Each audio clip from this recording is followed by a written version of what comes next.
Hey everybody, this is George here. So this week we're shaking things up a little bit because I won't be around to provide you with the normal content you expect because we will all be in Seattle filming for Season 4 of the Halloween Horror Hour. But don't you worry, we have a ton of great content coming up. But until then, I hope you enjoy this preview of what we have to offer on our Patreon. This is my interview with Paul Kennedy, aka The Professor, another horror host, much like Halloween himself. We strongly encourage you to join our Patreon. Not only will you get exclusive interviews, you'll get the entire breakdown of the Treehouse of Horror Simpsons series, as well as discounted merch, a whole lot of other perks. So please check us out on Patreon, and please enjoy the show.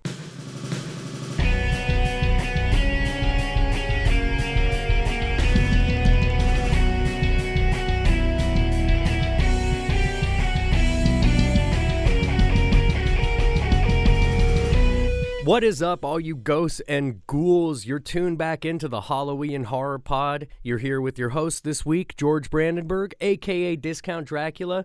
I'm super stoked to introduce you to my guest this week, Paul Kennedy, aka The Professor, aka Count Creepovic. How you doing today, sir? Very good. Thanks, George.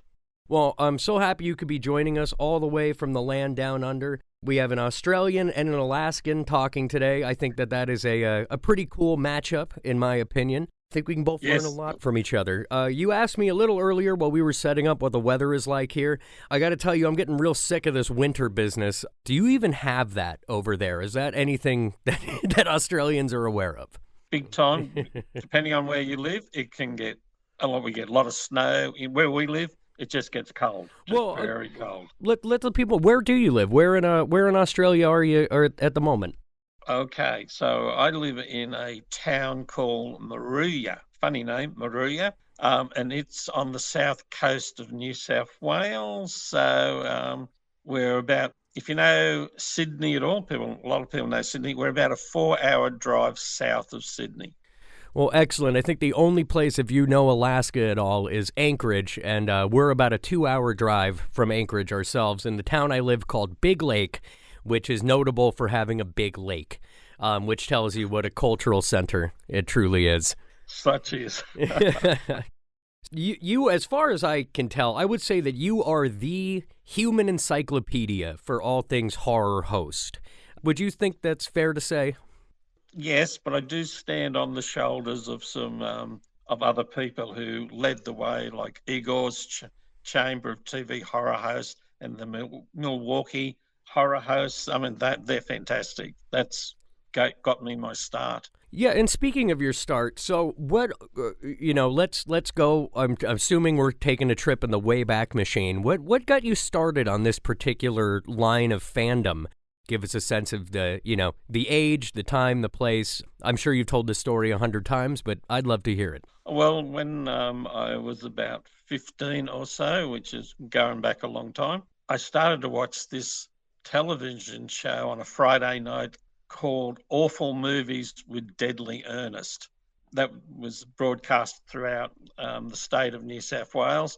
And it was the weirdest, craziest thing I had ever seen. And was it Australian-based, or was that being shipped in, so to say? Oh, no, that was a homegrown Australian.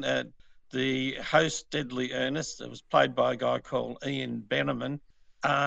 He showed the worst possible movies, horror, science fiction, whatever, mostly US. And he would bag the hell out of them. It was so funny. So sort of like a proto Mystery Science Theater, but for horror? That's right. And so I thought, I really like this sort of stuff. And as years rolled by, different hosts appeared on different channels. Yes, it was all good to watch. And then suddenly the internet appeared. I thought, I'll start looking up some of this stuff. And that's where I came across, it was quite good. So I found Igor's Chamber of TV horror hosts. I thought I'd have a look through there. He's got this one, the Deadly Ernest, but he hasn't got a lot of other Australian ones. So I wrote to him, and he said that he wasn't doing it anymore. He'd gone as far as he wanted to. He'd leave the site up, but no more to be added. And I thought, well, that's a bit sad. There's so many I would like to add. And my brain said, hey, why don't you make your own page? And away I went. So once you got your claws into the internet, is that when you'd say that your love of all things horror hosts sort of exploded? Oh, yes, yes. And you could find so much out there. But then I came across a horror host artist, Bradley Baird, and he had portraits of all these horror hosts I've never heard of. So I got on to Bradley. His information was really good, and if you go to my website, you'll often find on my pages his artwork with his descriptions. Really, really helpful. Great guy. But that just expanded my knowledge even more. Yeah, I've noticed some of the artwork on your page. And speaking of your page, that's where we're talking about the Tome, I assume, or a different That's page? Right. Yes. So no, that's it. Yes. Why don't you tell people about the Tome? Okay, so the Tome is basically a database of horror hosts, whether they're radio, comic book, television, movies, anything, and also science fiction hosts or fantasy hosts.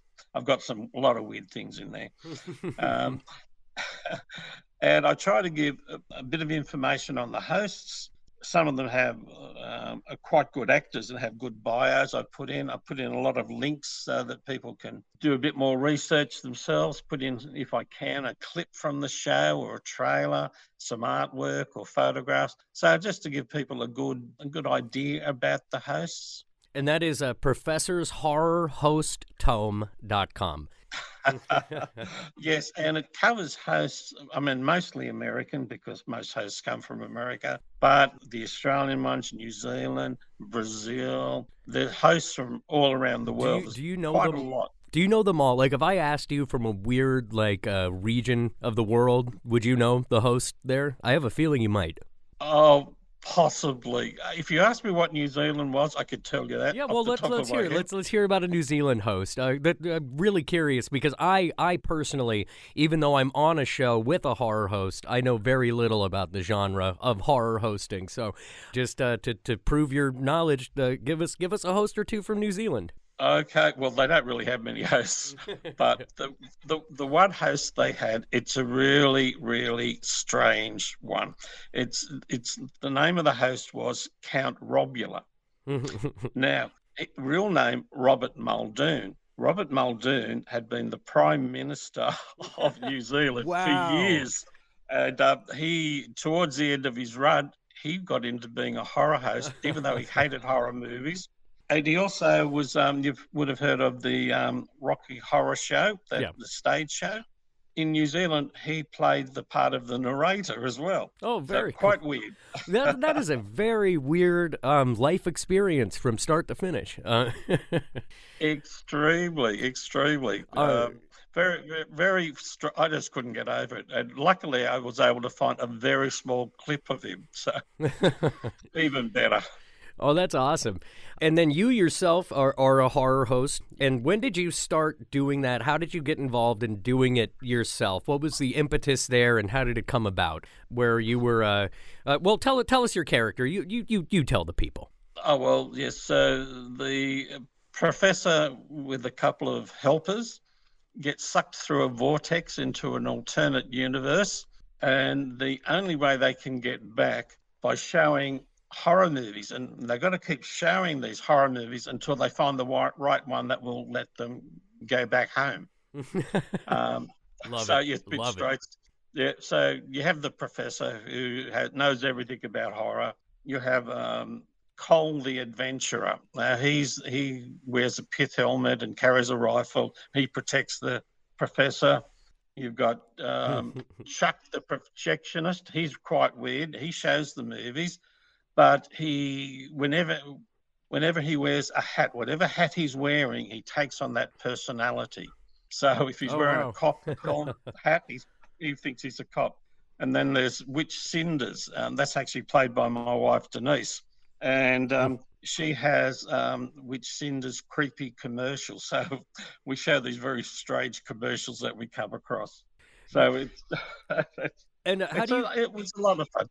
How do you come up with the content that you show? I assume that you're not allowed to just show any movie, but I honestly don't know how it works, so I'm curious to know What you're allowed to show, what you can't, what you choose to, all that. Yes, so you can show anything in the public domain. Anything outside of that, you're breaking and breaching copyright, and somebody will sue you, I imagine. I imagine it must be kind of tough to find whole horror movies to show that are in the public domain, but perhaps not. I've never tried myself, but how has your experience been in navigating that? Not too bad. There are websites you can go to that list the public domains. Often you'll find them on YouTube, or you buy them on a DVD or whatever. So long as they're classified public domain, which you go off your list, you're pretty well okay. So the really old classic movies, nearly all of them in public domain, like Frankenstein and Right. Dracula and all of those types of things. You have to be a bit careful, So I Yeah. tend to see what other people are showing. I think, I could do that one. Yeah, yeah. You don't want Universal coming after you. They're the real monsters. They are indeed. They're like zombies. They'll eat your brains. And you mentioned that you like to show weird commercials. Have you found that the Americas or the Europes are more consistent for providing the weirder commercials? I find actually the Japanese, Oh, they have what a some twist. really weird commercials. They have a man in a dog suit dancing around and chasing people. That's pretty. When you see it, you think that's pretty weird. I would have assumed that was a whole game show. Probably was actually. I'm looking at a list of some of these horror hosts here, and I don't know anything about them. So I'm going to name a couple. Maybe you can tell me a little bit about them. Who is Mr. Lobo? Oh, well, he's a very famous and well known. I think he shows, Mr. Lobo, Eric Lobo. He has Cinema Insomnia, and that has been probably running for years and years. Very entertaining. And do you know what He has market that's in? What region? It'd be on a station, because he's been on quite a few stations actually, on various television stations. I'm not sure if he's Okay. streaming at the moment. Well, I'm also looking here, and I see that I have listed Gilbert Gottfried as a horror host, which I didn't know. Is that real? That is true, and I like Gilbert because he just has a very funny way of Well, yeah. talking. He was on USA Up All Night, also known as just All Night, so Up All Night. And it was one that Rhonda Shear was also on. She's actually revamping her show. I think she's back on the air again. Very sad about Paul Gilbert passing away, but Oh, of course. yes, but yeah, very good, very good. He actually ended up getting into the official Horror Host Hall of Fame, Oh, wow. inducted in 2015. And also on the Rondo Awards, he was inducted in 2022, I think, into the Monster Kid Hall of Fame. So well recognised. I have to say, I've not heard of either of these halls of fame, but it sounds like the Horror Host Hall of Fame is a good place to start there, because I think a lot of people listening, and me included, had no idea that was a real thing. Yes, they have annual awards. A lot of people have been inducted. Are you angling to get yourself in there? It would be nice. If it happens, it happens. If it doesn't, well, what the hell? If you have any big projects coming up.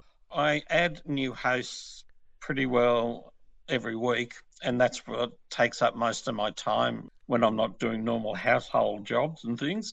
But yeah, so that's what I'm doing quite a bit of research on. I've got a lot of radio horror hosts I want to add. I've got most television hosts. What I do actually find quite fascinating is how horror hosts have really become part of particularly American culture, and that there have been a number of movies where have centered around horror hosts, just fictitious ones for the movies, but quite interesting. I don't know if you've heard of Midnight and Lynn Redgrave. Tell me about it.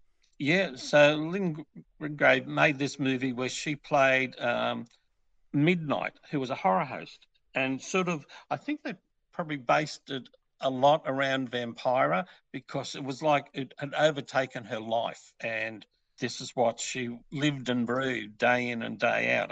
It was made back in 1989, but quite a good movie. It's hard to come across. Now, Danny DeVito, everybody's heard of Danny DeVito. Love him. He was in a movie called Jack the Bear, and he played in this movie a horror host called Al Gorey.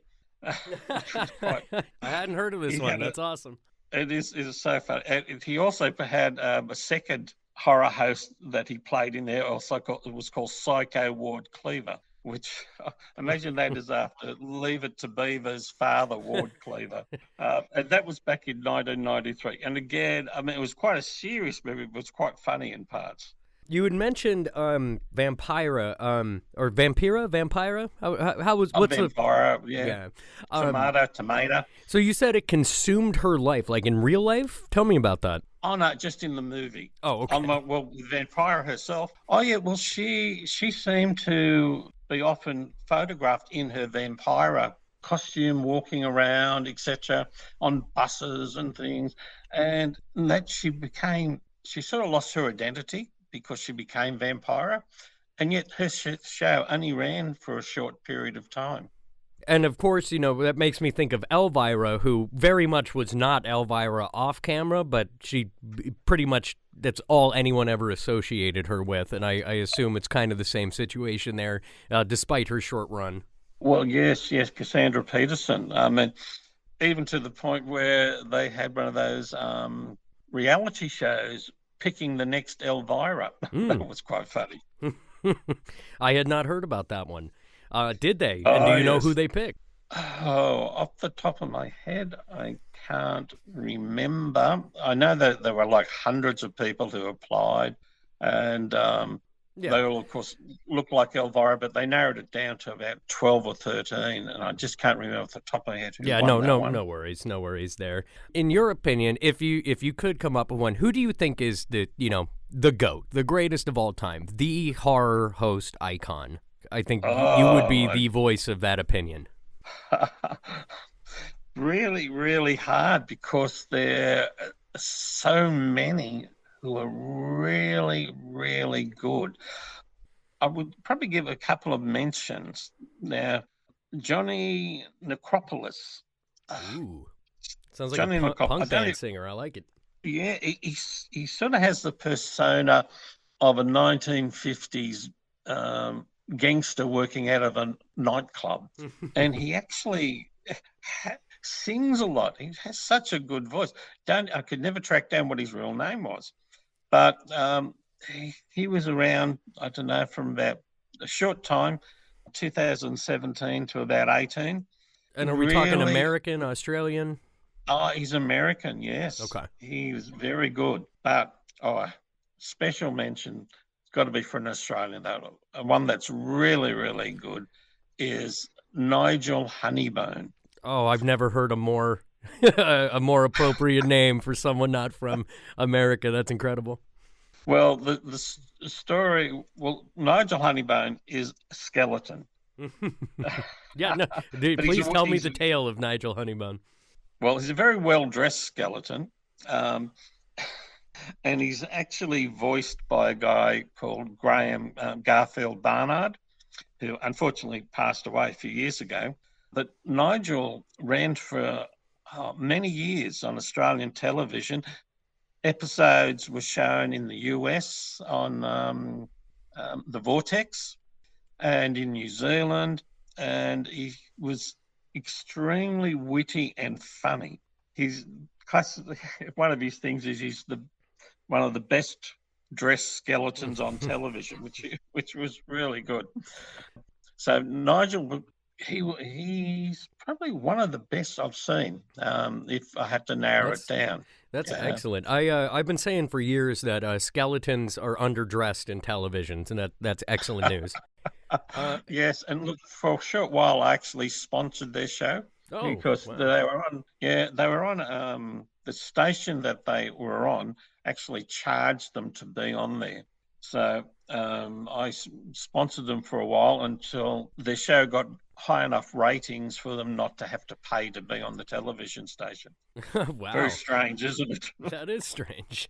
And I'm sure every time you've done an interview, you've been asked this question, but I still have to do it. What, in your opinion, makes a great horror host? Oh, yes. And not just being a It well-dressed skeleton, of course. That is important. No, that does come into it, indeed. It's personality. The If somebody can get your attention, their knowledge, but also being very funny. I mean, that's and weird. You've got to be weird. Oh yeah, you have to be Although, weird. yeah, you have to be weird. And I think Svengoolie.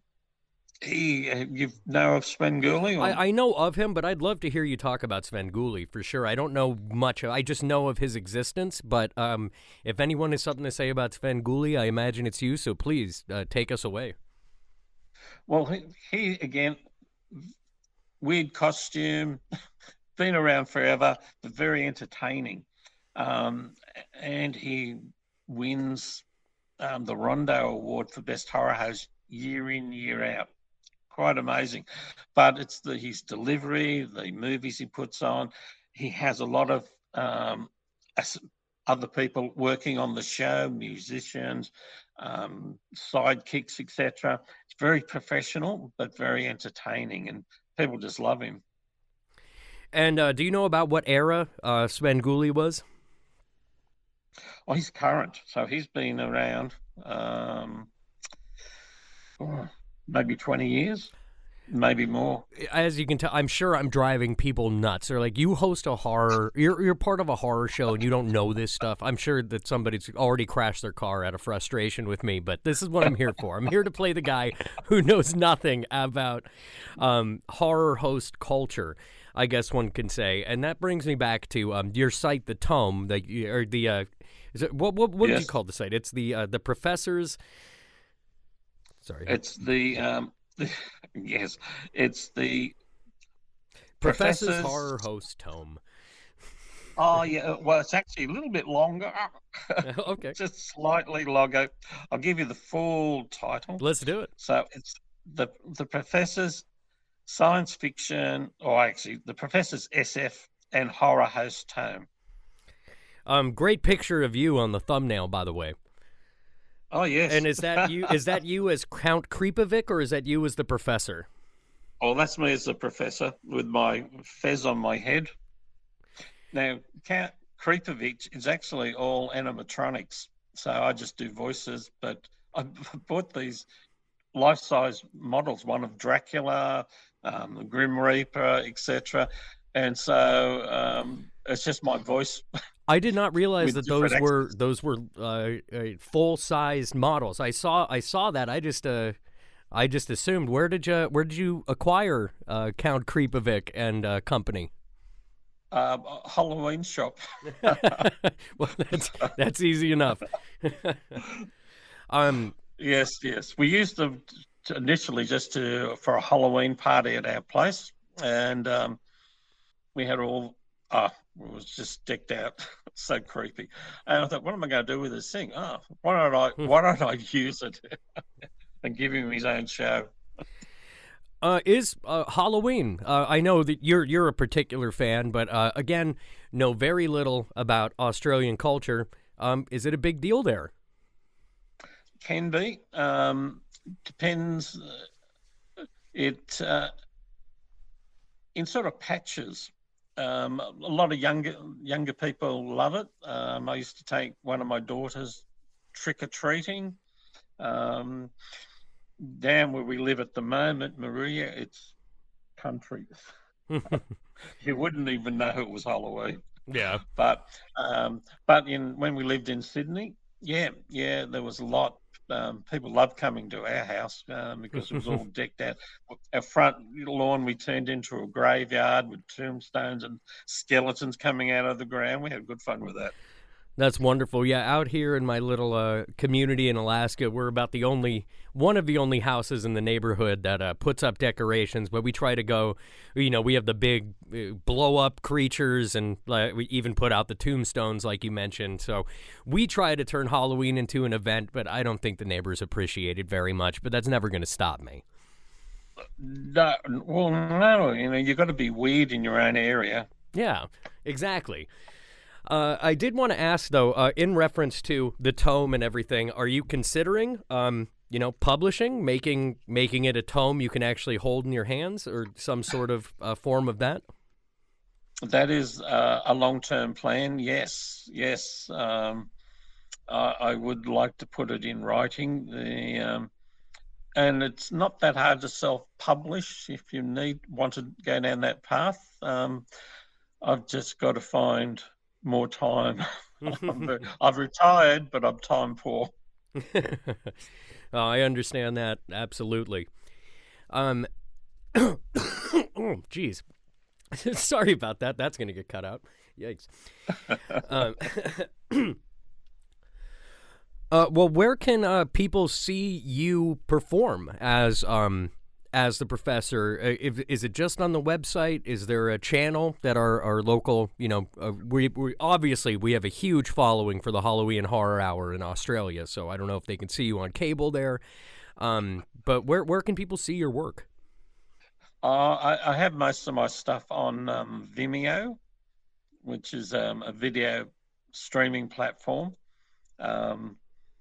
I have a little bit on YouTube. Otherwise, on my website, I have a number of the episodes as well. But yeah, very few horror hosts these days in Australia make it to television. That's for sure. Would you ever come and join us at the Halloween fam for a season or two? That would be great. Love to. Well, I'll definitely make sure to pitch that. Before we head out here, if you could tell the people the website again, the URL they could see your work at. You've really done a great job compiling your tome of horror hosts, and it's an endless source of knowledge for something that I know so little about, but it was so interesting. Oh, thank you.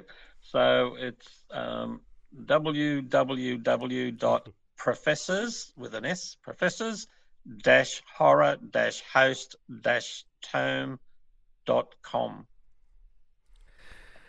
Well, excellent. And for me, you can see me on the Halloween Horror Hour. Again, I play Discount Dracula.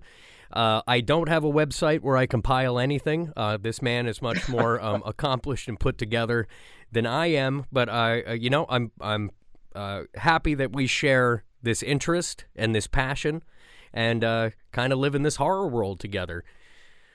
Paul Kennedy, I really want to thank you for your time today. Well, thank you, George, and I look forward to the podcast when it comes out.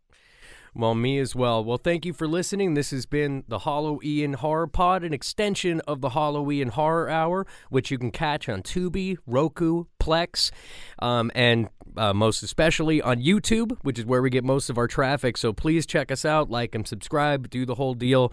And Professor Paul Creepovich, is it Creepovic or Creepovich? Creepovich, yes. Creepovich. Yes. Thank you. Creepovich, yes. He was a naughty boy. Well, thank you immensely for your time today. Thank you, George.